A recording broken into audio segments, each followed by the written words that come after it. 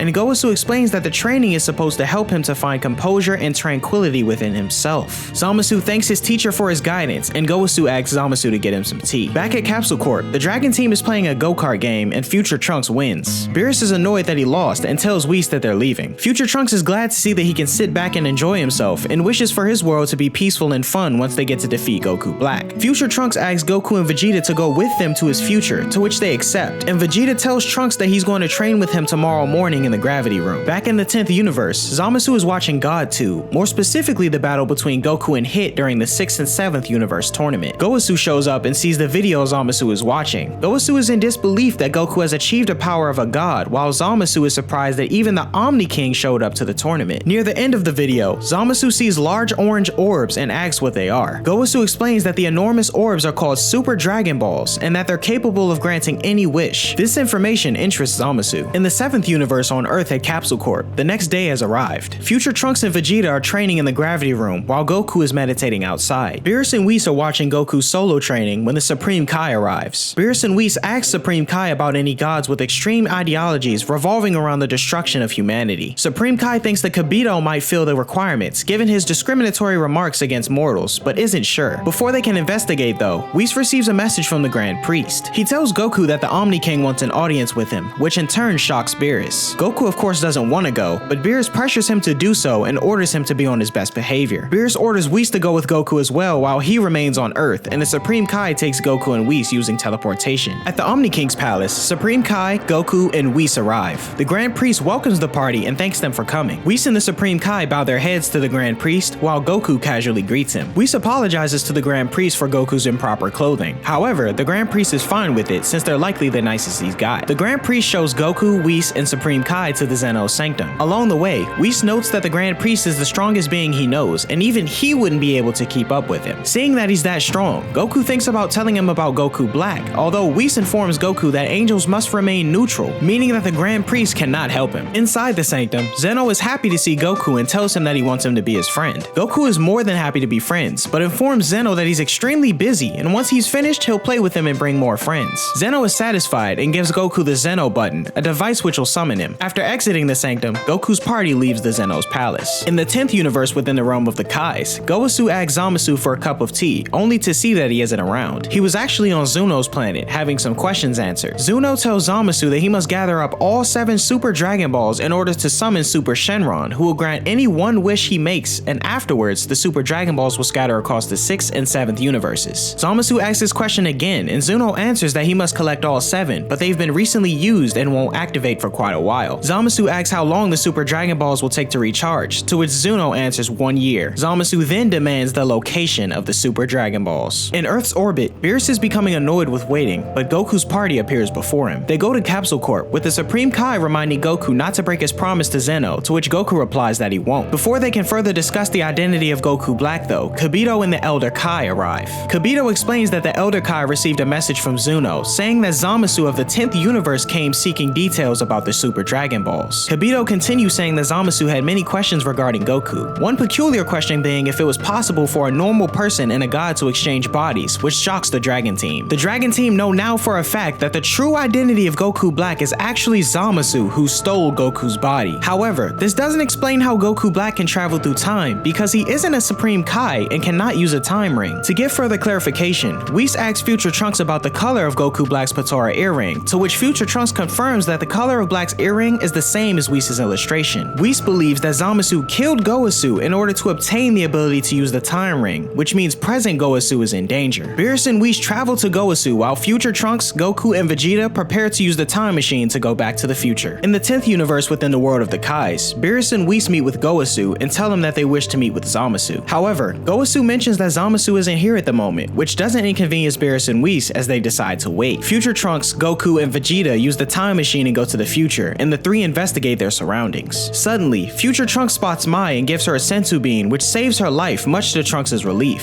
Future Trunks introduces Mai to the warriors who will help them, Goku and Vegeta. The two decide it's time to go and fight, and Vegeta asks Future Trunks and Mai to hide while they handle Goku Black. Trunks hangs back reluctantly, and Goku and Vegeta take off, landing in an uninhabited spot to avoid unnecessary damage to the city. Having detected two large power levels, Goku Black spots the two Saiyans. Black wonders why they're here, and Vegeta is pleased to see that Black looks exactly like Kakarot and wants to fight him first so that he can get the satisfaction of crushing someone with the same face as Goku. Vegeta and Goku Black transform into Super Saiyans and fight on equal terms. However, Vegeta turns the tide in battle by transforming into Super Saiyan Blue and easily overwhelms Goku Black. Back in Universe 10, Beerus and Whis finally meet the Zamasu of their time. Beerus questions Zamasu about what he's been doing, but before he can explain further, the Supreme Kai arrives and informs Gowasu that he's traveled to all universes and seen the various atrocities that Zamasu is about to commit. Gowasu is in disbelief and demands an explanation, but Zamasu states that his evil deeds are simply acts of justice. In the future, Goku Black continues to be overwhelmed by Vegeta, while in the present, Zamasu reveals his true colors. Beerus grabs hold of him and destroys Zamasu with a Kai, and back in the future, Vegeta is about to finish off Goku Black with a final flash, but is rescued by an unexpected ally. The one who saved Goku Black is Zamasu, telling Black that they're both required to fulfill the Zero Mortal plan, much to the Dragon Team's shock. Goku, Vegeta, and Trunks are perplexed to see Zamasu standing alongside Black, who is supposed to be Zamasu inside Goku's body. Back in the present, Bulma informs Beerus that Goku and the others have already left for the future, and questions why there are two Zamasus, as this information was relayed by the Supreme Kai. Supreme Kai explains that if the Zamasu that's inside Goku's body is from another world, then there would logically have to be a separate Zamasu there in Trunks' world. Vegeta pieces everything together as the two Zamasu wonder why these people have appeared in this timeline. Zamasu pulls out the time box, explaining that there are no major obstacles in the 5 parallel worlds, but is perplexed to see a 6th time ring inside the box. Vegeta remarks that his past self was probably killed by Beerus, meaning that there's now another world without Zamasu. Black finally concludes that these guys must have come from the past, and after a bit of posturing and back and forth, Vegeta blasts in on the offensive, but is ultimately cornered by Black, who's gotten stronger yet again. Black initially thought that simply stealing Goku's body would be enough to gain strength, but he couldn't originally transform into a Super Saiyan, let alone Blue. Realizing this is what led him to discovering the Saiyans' trademark, their true nature. The group is a bit confused, but Trunks wonders if he means how Saiyans power up after recovering from near-death experiences, and back in the present, the Supreme Kai explains that Black has been using this trait in conjunction with Zamasu's healing ability to continuously power up. Vegeta continues to get pummeled, prompting Goku to offer him a senzu bean. Vegeta and Black trade blows, but Black clearly has the upper hand. Trunks figures that his father and Goku are no longer able to exploit the Saiyan trait of powering up due to their constant training. Zamasu heals Black to full strength again, powering him up once more to a level that lower beings could never dream of. Black powers up and unlocks a new transformation, this time with pink hair as Goku observes. Zamasu notes that unlike others, when a deity powers up past Super Saiyan God, their hair becomes a pink color instead of blue. To go along with the existing naming customs of Goku and Vegeta, Black suggests the name Super Saiyan Rose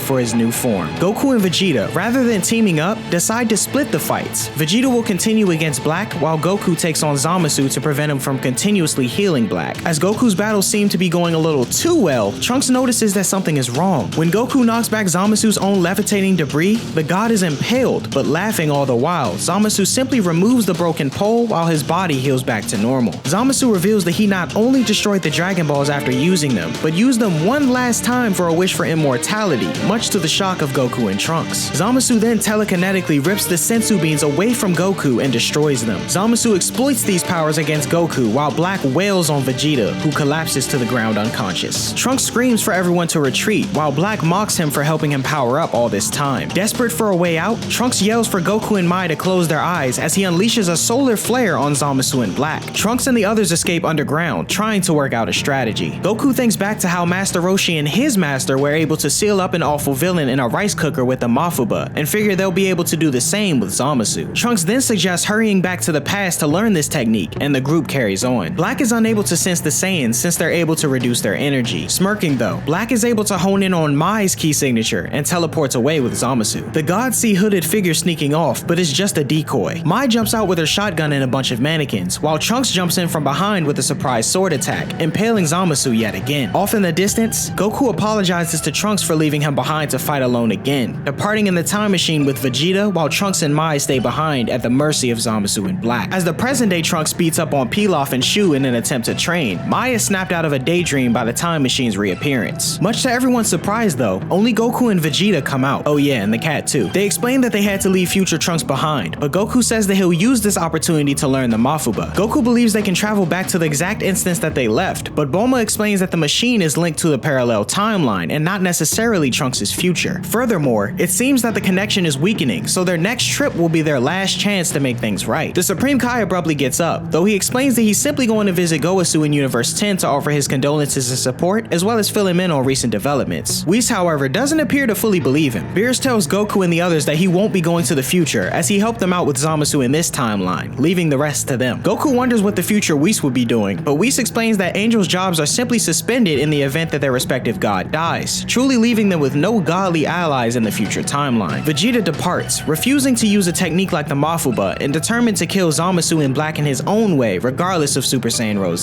We then notice as Vegeta makes his way to the lookout. Back in the future timeline, Trunks continues to be viciously pummeled by Black, smirking though as he was able to get Goku and Vegeta out of harm's way. Mai runs in to try and assist, but Black retaliates with a wave from the eyes to knock her away. Trunks takes this opportunity to jump back with a solar flare, but Zamasu forces him to stop and dodge by throwing Trunks' own sword at him. Trunks, however, is still determined to put up a fight, while the two gods are equally determined to kill him. Black is ready to end Trunks, and though Mai still wants to help and tries to give him his sword, Trunks yells for her to get as far away as possible. As Black prepares to fire his attack down at Trunks, Gowasu suddenly appears with Universe 7 Supreme Kai, taking Trunks and Mai with them as they teleport away. Zamasu is confused, expecting them both to have already died off, but Black assumes that they must be versions of these gods from the past. Trunks is shocked to see the Supreme Kai, who is apparently waiting for just the right opportunity to help. He reveals that he and Gowasu can travel with the help of the time rings, and Gowasu bows and profusely apologizes to Trunks, who himself is taken aback that a god would be apologizing to him. Here in the future realm of the Kais, where no one lives anymore courtesy of Zamasu's slaughter, the group can at least stay hidden until Goku and Vegeta return. Back in the present, Master Roshi watches as Goku practices the Mafuba, which he himself learned from his own master. Goku is having trouble mastering the technique, which then Roshi notes is because Goku is approaching it too roughly, causing him to miss the jar. Goku asks for him to just come and seal away Zamasu himself, but is told that the technique requires great strength, and if he were to attempt it, he'd fail and die. Goku is too wrapped up in his own head to hear the full story, so Roshi wanders back inside to make the necessary charm to seal Zamasu away. Back in the future timeline, Black and Zamasu discuss what their next course of action should be. They say that if the various Kais know of their plan, they could potentially tell Zeno, creating quite the terrible situation for them. They figure perhaps they should leave Earth and move to a different planet to continue their plan, but only after killing the remaining mortals on Earth first. The Supreme Kai watches over Trunks and Mai as they sleep, wishing Kibito were around to help heal them. Gowasu states that healing power was meant to assist them as Kais, and yet that same power was now being used for evil deeds. He begins to wonder whether the extent of their power should be limited going forward, but just then, the two gods realize that Black and Zamasu have begun exterminating the rest of humanity. Gowasu is determined to take responsibility for Zamasu, and despite the Supreme Kai's plea, he departs for Earth. As Black and Zamasu come across another building with survivors, Gowasu arrives to question his alternate timeline apprentice. The two argue over the meaning of a peaceful world, and how humans contribute to and simultaneously destroy this vision. Gowasu continues to appeal to Zamasu, but it's no use. The Supreme Kai, Trunks, and Mai then also arrive to stop Zamasu from interrupting Gowasu and Black's conversation. Gowasu extends a hand to Black, who slips by it to stab Gowasu through the chest, noting how this is the third time he's killed Gowasu. First his own master, then the future Zamasu's master, and now this Gowasu from the alternate past. As Gowasu's body tumbles down, Vegeta emerges from the hyperbolic time chamber, while Goku has seemingly perfected the Mafuba. As the Supreme Kai swears revenge for the attack on Gowasu, Zamasu blasts in to simultaneously attack and chastise him. Trunks holds on to Gowasu, begging for him not to die. Gowasu then wakes up coughing, as he's alive for now. Trunks yells for Mai to escape with Gowasu, and charges in as a Super Saiyan to defend them. Meanwhile, Goku and Vegeta arrive back in the future. They notice everyone's alive, but some of their energy signatures are dropping. The two arrive in time, and Vegeta demands to take on Black, while Goku is to go use the Mafuba on Zamasu. Goku departs to first give Trunks a Senzu Bean, and though Zamasu Zamasu fires a blast to stop him, Goku teleports away with both Trunks and the Supreme Kai. Mai runs into the trio and asks for a senzu bean to give to Gowasu. After a brief stare down, Vegeta transforms into a Super Saiyan God. Black believes Vegeta to have lost his mind in desperation, but at the same time, he's upset with how confident Vegeta appears to be using a supposedly weaker transformation. Vegeta dodges Goku Black's attacks, and Black recognizes that Vegeta's speed appears to have suddenly boosted. Vegeta then delivers a kick, sending Black flying and smashing into a building. Black appears to be losing his temper a bit, as he's still unable to pinpoint where Vegeta's boost may be coming from. While Vegeta and Black continue to square off, Goku uses a senzu to heal Gowasu, reducing their bean count down to the last one. Goku confirms to Trunks that he's mastered the Mafuba and opens a capsule containing the necessary jar. Meanwhile, the group notice that Vegeta is easily handling Black, despite being at a stage lower than Super Saiyan Blue. Goku explains that Vegeta isn't just using Super Saiyan God, but actually transforming up to Blue in the very last moment of his attack, thereby balancing his power and stamina during battle. Goku confirms he did a similar thing against Hit, but Vegeta appears to have mastered this balancing act on a whole new level. Zamasu flies in with a kick of his own to surprise Vegeta and suggests that he and Black work together. Goku jumps in as well, determined to take on Zamasu and seal him away, though Black wonders what the jar on the battlefield might be for. Vegeta fires some blasts to regain Black's attention, and Zamasu doesn't appear to be worried, especially due to his immortality. Goku then uses the Mafuba, capturing Zamasu and perfectly landing him into the jar. Goku and Trunks struggle to tie up the jar's lid to keep Zamasu contained, but Goku bought a Hostess Bar discount coupon instead of the actual sealing charm, leaving Zamasu furiously bursting out of the jar. With no other choice, Goku himself transforms up to Super Saiyan God as to keep his stamina and prepares for battle. Zamasu tries to hold Goku in place, but the speed of Super Saiyan God is more than enough to get around it and deliver a few good punches. Goku seems to think that Vegeta will end his fight soon and tries to talk Zamasu down a bit, describing how he's effectively being used by his other self. Goku continues to effortlessly handle Zamasu, which only proceeds to anger Black. It appears the two Zamasu are about to lose it with each other when Black finally smiles and reminds the other Zamasu of their final resort. Goku realizes too late what the evil gods are up to as the two Zamasu join bodies with their Potara earrings. And with that, the one god of all universes, Zamasu, is born. Goku and Vegeta now begin to face off against the Potara fusion of Goku Black and Zamasu. It appears as if Goku and Vegeta are unable to land any worthwhile hits, but Goku finds an opening to deliver a Kamehameha, which blows a hole through Zamasu's chest. The hole closes right back up though, as Zamasu is just as immortal as before. Zamasu telekinetically grabs Goku and Vegeta by their throats and causes a massive explosion, maniacally laughing over his new godly power and reign. Zamasu then unleashes a devastating wave of blasts, and Goku blocks a few of them from hitting Trunks and the others. As he tries to tell them to get further away, the Supreme Kai hands Goku his Potara earrings. He says that if he and Vegeta fuse once more, Zamasu won't stand a chance against them. Vegeta initially refuses, restating how he'll never fuse again. Goku expected this answer though, and agrees with the sentiment. The two plan on fighting with their own individual power, even going as far as to decide who fights next. Goku steps up first and is pummeled by Kachin blocks thrown by fused Zamasu, which leaves Trunks feeling rather unsure about Goku's ability to win. Gowasu notes how much of a shame it is that the group seemingly won't last for another hour, because after all, that's how long Zamasu's fusion is going to last. Vegeta exclaims that he believed the fusion was supposed to be permanent, but Gowasu corrects him in that the permanence is only for gods of their Kai rank, and anyone else using the earrings will only last an hour. Even the Supreme Kai is a bit perplexed, now understanding that Vegito's separation in Buu's body must have been due to timing rather than other factors. Trunks is then determined to help for the next hour, for the sake of his entire world, but especially his late mother. Goku, out of power, debates whether or not to go ahead and eat the last senzu bean that they have. Vegeta arrives and demands the second earring from him. As Zamasu senses the two below him and prepares to kill them, an enormous blast flies out of the building and hits Zamasu, taking his entire right side with it. Someone begins talking, realizing aloud how Zamasu was able to regrow his arm. It was Vegito, the Potara fusion of Goku and Vegeta. Vegito explains how both of their fusions will only last an hour, chomps down on a senzu bean, and powers up into Super Saiyan Blue. Vegito's plan is to completely demolish Zamasu to the point to where there's nothing left to regenerate. Zamasu bursts from the ground and grabs Vegito by the legs, but the Saiyan fusion slices the god's hand straight off with his key sword. As Zamasu regenerates once more and prepares a barrage of Kachin blocks, Vegito powers up a final Kamehameha, but just as he's about to fire, the fusion suddenly splits apart, back to a separate Goku and Vegeta. Trunks and the others wonder why the fusion didn't last a full hour, and Zamasu resumes his attacks with teleportation-style punches and kicks appearing out of portals scattered around the two Saiyans. The Supreme Kai states that there are still 20 minutes left in Zamasu's fusion, saying how he's feeling regret for having taken up a rank of becoming supreme at this very moment, as if he'd remain an apprentice, he'd still have the power of restoration. Trunks perks up and explains that he had actually taken on the role of apprentice in his own timeline in order to do battle with Deborah. Courtesy of the special dance, Trunks does indeed have this special power. This is likely why he was able to unknowingly heal Mai and Gowasu when they suffered what would have otherwise been fatal blows. Just then, Vegeta is knocked into the air, prompting Trunks to grab him and bring him back to the group. The Supreme Kai explains that Trunks will only be able to heal one person as powerful as a Super Saiyan Blue, so he'll have to choose between Goku or Vegeta. Vegeta concedes, telling Trunks to heal Kakarot, as he's the only one able to take on Zamasu and Super Saiyan Blue right now. Vegeta then interrupts Zamasu's brutal assault on Goku, tossing him down to Trunks. Zamasu goes after Vegeta, failing to realize this is all a distraction. Trunks takes the opportunity to heal Goku back to normal, just as Vegeta is mercilessly beaten unconscious. As Goku prepares to take Zamasu on another round, Trunks uses a little bit of his remaining energy to at most wake his father back up. Goku transforms into Super Saiyan Blue, but suddenly collects himself and enters what seems to be a quiet, calm stance. Goku charges in, able to dodge several attacks while managing to land a hit of his own while taking a portal punch to the face. Vegeta comments that Kakarot's managed to seal all of Super Saiyan Blue's overflowing power, meaning he's now completed it and is able to fight at the form's full strength. Goku continues to fight equally against Zamasu, even managing to stop and deflect a massive energy blast. Vegeta wonders how long Kakarot will be able to last like this, while Goku himself appears to twitch now as his body is starting to break. Zamasu, however, is already back to normal. Goku continues his next round against fused Zamasu, struggling against the god's telekinetic powers, but still managing to land an occasional attack. Zamasu rips his shirt off in disbelief over the damage his body is taking, while Goku simultaneously is struggling to maintain his power and composure. Zamasu screams that he'll take out everyone along with the entire galaxy and rushes at Goku, who flies in with an unexpected technique, the same destruction that Beerus used against Zamasu earlier in the timelines. As part of Zamasu's body begins to disappear, he uses a portal to grab Mai and shove her in front of the technique,